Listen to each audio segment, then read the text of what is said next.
Lisa from Mobile Tech Review, and the Ultrabook rampage continues. This time we have the Toshiba Satellite U845, not the U845W widebody that we reviewed a week or two ago. This guy's a much more normal 14-inch Ultrabook with an aluminum casing and a very affordable price.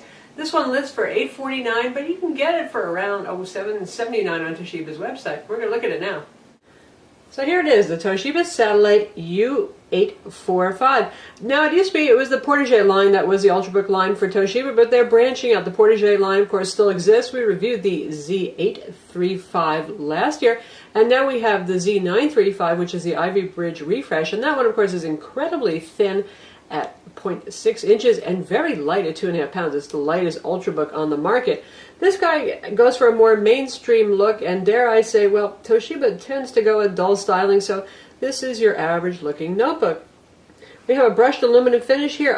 It looks like it could be aluminum or faux plastic, but it really honestly is aluminum here, and the keyboard deck is aluminum as well. I believe the underside is plastic. Doesn't have that styling of the U845W widescreen model, but that one's a little bit more of a premium kind of look.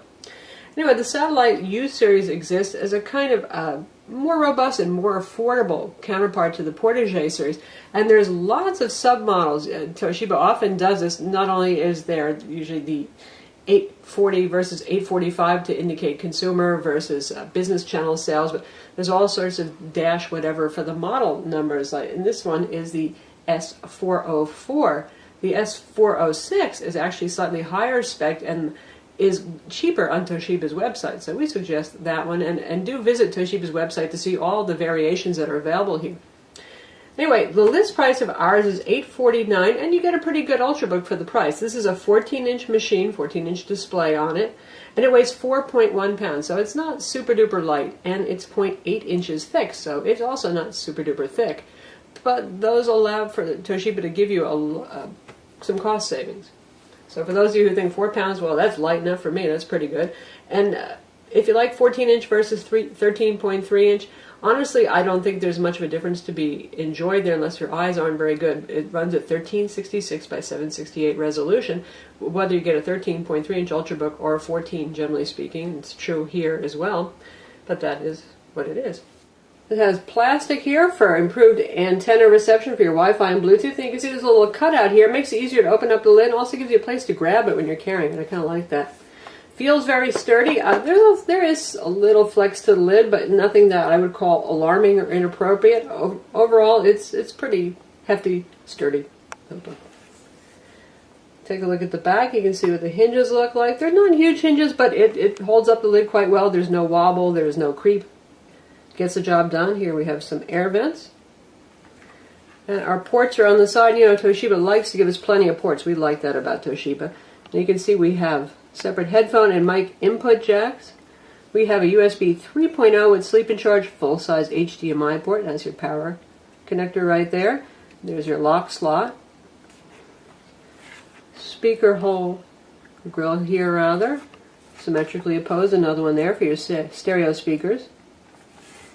And on this side we have an SD card slot. We have two USB 2.0 ports. It would be nice to see more of these being 3.0, but again, this is not a top-of-the-line model. And here's your Ethernet, 10100 Ethernet, not gigabit Ethernet, and that's Atheros powered. And if we take a look at the bottom, it looks like your typical computer bottom. We've got breather holes here all over the place. The laptop does not get alarmingly hot. It stays relatively cool like most Ultrabooks.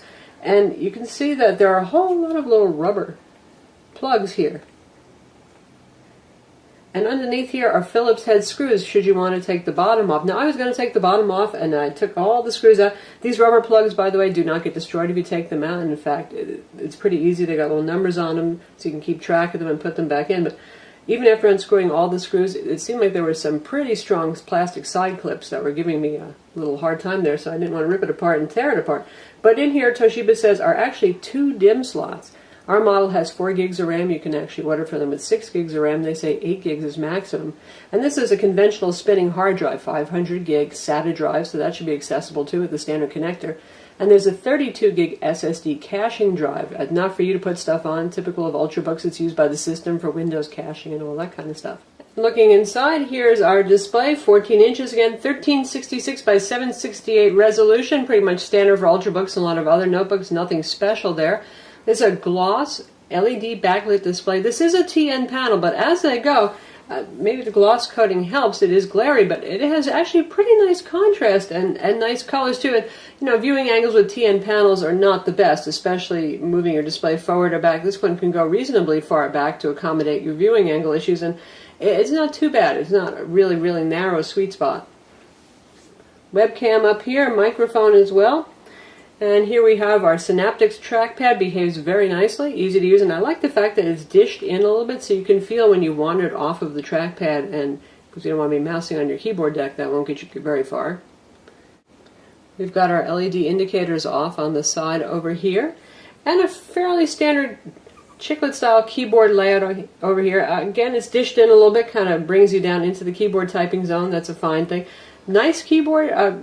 Pretty low travel. That's a problem with Ultrabooks. Given that this guy's a little bit thicker at 0.8 inches, I was hoping for a little bit of added travel, but it's certainly usable and decent, and no worse than the Portage Z935. In fact, it may be a little bit better.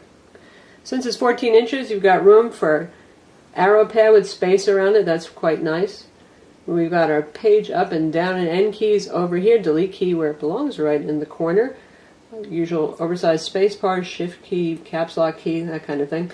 And this is available with backlight, but not every model has it. Our S04 model here, which lists for $849, does not have it. However, the S06 that I mentioned has the same specs, but increases RAM from 4 gigs to 6 gigs, adds backlight for $779. So if backlight's important to you, pay attention to the description on Toshiba's website and make sure you get a model that has it. Our configuration has single band Wi-Fi 802.11 and it's made by Realtek, who often makes audio controllers. We think of them for that more than we think of them for Wi-Fi, and it has no Bluetooth. And again, that S06 model, that's actually a bit cheaper on Toshiba's website, has Bluetooth 4.0 included, and it has Intel Wi-Fi with WiDi, so I would go with that model rather than with single band Realtek and no WiDi for wireless display. And that means if you've got a home theater set up and you've got one of the WiDi receivers like the Netgear push the TV device, you can wirelessly stream to your TV instead of having to use the HDMI cable. Toshiba has a fairly beefy 6-cell battery that's 54 watts per hour. They claim up to 7.88 hours of runtime. Very precise they are at Toshiba. And so far we've been seeing pretty good battery life with this. We're getting 6, maybe a little bit above 6. And our full written review will give you our full rundown on battery test results. PCMark Vantage benchmark score was 6,500, not wildly impressive, and why is that? Well, that's because it has a conventional spinning 5,400 RPM hard drive. As we always say, PCMark Vantage and all the PCMark benchmarks really give a lot of extra points to SSD drives. It doesn't mean that this guy is stupider than other Ultrabooks, it just means it doesn't have an SSD drive. Our machine has the Intel Core i5-3317U. That's a pretty common processor for Ultrabooks. It has 1.7 gigahertz and has turbo boost up to 2.6 gigahertz. It has 4 gigs of DDR3 1600 megahertz RAM, and again, you can get that with more RAM if you want. Toshiba does offer an Core i3 model, ULD. I don't really recommend it. You don't get any turbo boost there, and the cost savings isn't that much. Maybe you'll save $100 or so on that, and really, yeah, it's not worth it for the performance savings unless you're really, really on a tight budget. In terms of software bundle, we have the usual stuff that Toshiba likes to put on there. Their Books Place, got Norton Internet Security 30-day trial here, Microsoft Silverlight's on, Adobe Flash, and NetZero trial. We have SRS Labs Sound, because this has SRS sound, and the speaker volume is actually pretty good for a small notebook. Toshiba does well with sound. And we have a whole lot of Toshiba utilities, and I actually have to say they do a nice job with those. You can see we have Toshiba's online backup. You can make recovery media under Tools and Utilities. They have something that helps you make BIOS changes. For those of you who are afraid to just go into your BIOS at boot time, you can make changes right here inside of Windows, which is pretty handy. For example, with the keyboard, you can switch between the FN row, just doing the multimedia control function up here to control your wireless, your media playback, your screen brightness, or you can have them act as FN keys. You can set the boot order right here, SATA interface performance, all sorts of useful things are here. The usual MS Office 2010 Starter Edition is bundled, and the Chrome web browser is here as well. So we've got our website up in the Chrome browser. We're going to test out a little YouTube playback so you can see how it does. We're going to look at the ThinkPad X1 Carbon video review. And I'm using the two-fingered scrolling at the moment. It works just fine. Well-behaved trackpad. And here's our video.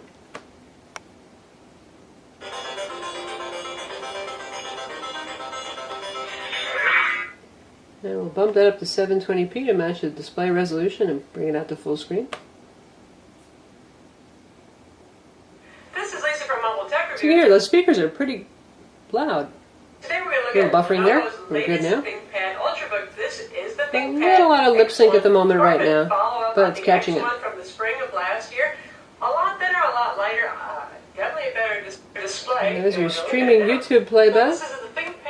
Apart from the glory of playing YouTube, of course, this does things like Netflix, Amazon Prime Video, and productivity stuff, which might be something you're really interested in. It handles Office documents just fine. The Core i5 ULV is plenty up to the task of doing that.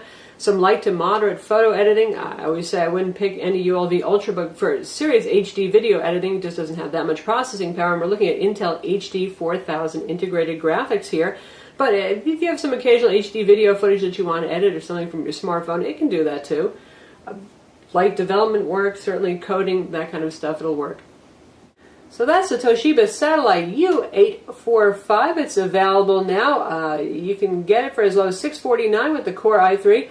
And it goes up to about upper 800s, depending on the model you pick. Again, like I said, visit Toshiba's website, look at all the themes and variations on this, and pick the one that has the features you want. If you care about Intel Wi-Fi versus Realtek, if you want WiDi, if you want that backlit keyboard, you can see which models have what you're looking for. And Toshiba often has pretty good web specials, too, if you want to order direct from them. As a budget-priced Ultrabook, it's pretty good stuff. Really, this display is not bad for a TN panel. The keyboard is nice and roomy, and we like the arrow pad and the page up, page down keys. Pretty sturdily built. Feels like it's going to last. Performance is good on this. Trackpad behaves well, and it's really hard to beat the price. Now, the thing is that this is a little less portable than the 13.3-inch Ultrabooks, being a 14-inch and being 4.1 pounds. So if weight is a priority for you, keep that in mind. I'm Lisa from Mobile Tech Review. Visit our website for the full review of the Toshiba Satellite U845, and do not forget to subscribe to our YouTube channel.